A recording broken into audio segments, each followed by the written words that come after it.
Sherlock Holmes, The Case of the Missing Mayan Codices by Pennie Mae Cartawick. Produced and directed by Roger Rittner. Narrated by Ian Whitcomb, with J.W. Terry and Barbara Goodson.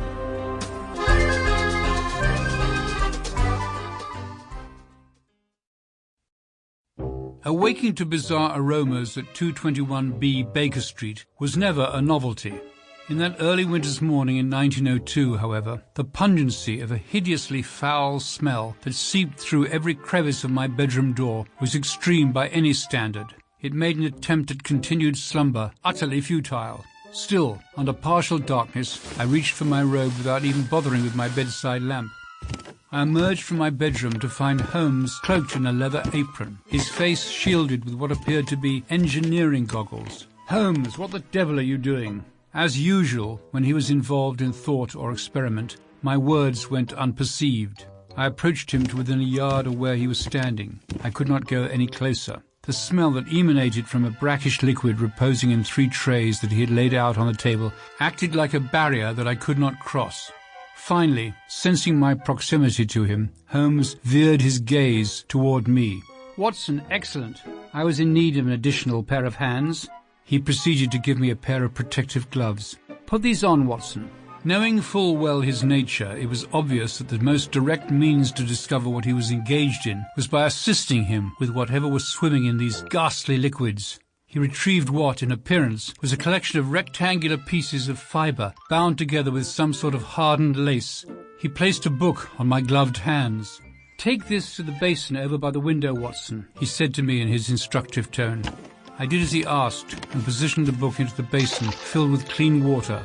As I did this, I noticed that Holmes was busy moving 2 other similar books from one tray to another. When he finished, he approached me over by the basin. "Yes, indeed," he uttered as he peered into it. He reached in with his hand and pulled out the little book. The water had rinsed the residual elements of the brackish liquid in which it had been soaking. As he began to open the fibre-like pages of this book, I could see a smile form on his face. "Watson, behold the secrets of the new world." Now that the little book had been properly rinsed, I was able to make out a series of hieroglyphic imagery, appearing in a combination of rows and columns on each page. The whole thing did not seem to consist of more than 40 of these pages. The style did not look like any hieroglyphic writing common to ancient Egypt, or those found in the lands of Babylon. During my time in India and Afghanistan, I had seen many ancient writing styles, and yet this shared nothing in common with those. "I didn't realize that you were interested in archaeological endeavors, Holmes." "This is not some idle pursuit, Watson," he responded rather curtly. Before I could modify my original statement, he continued, "Idle dabbling in any discipline is for the mediocre of mind. You know me better than that. I use science and all that it can reveal as a tool." Observing that I had offended his sensibilities, I attempted to soothe the air.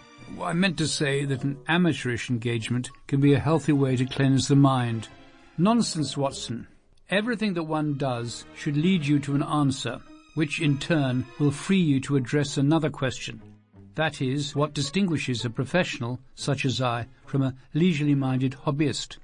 "So what is all of this, then?" I inquired. "This, Watson, rather these," turning his head to motion to the other 2 little books still resting in their brackish liquid, "are ancient codices of Mesoamerican origin." "How did you come by them?" I asked. "They were brought to me late last night by Oswald Harrington. You're aware of him, aren't you, Watson?" "Well, yes." "Mr. Harrington is the fellow from the British Museum, is he not?" "Correct." It was not difficult to be familiar with Mr. Harrington in those days. After all, his name had been appearing in all the newspapers for several days prior. As one of the curators for the British Museum, he was involved in accusations for misappropriation of artifacts related to a recent bequest to the museum from an anonymous donor. "As I was saying, Watson, these artifacts were brought here by Mr. Harrington shortly after you retired for the evening. He found them among his personal effects in the private study of his own home." "Found them?" "Yes, indeed," said Holmes, continuing. "Mr. Harrington claims that he had never seen them before. They were seemingly left for him to find, or taking recent events into consideration to compromise." Sample complete. Ready to continue?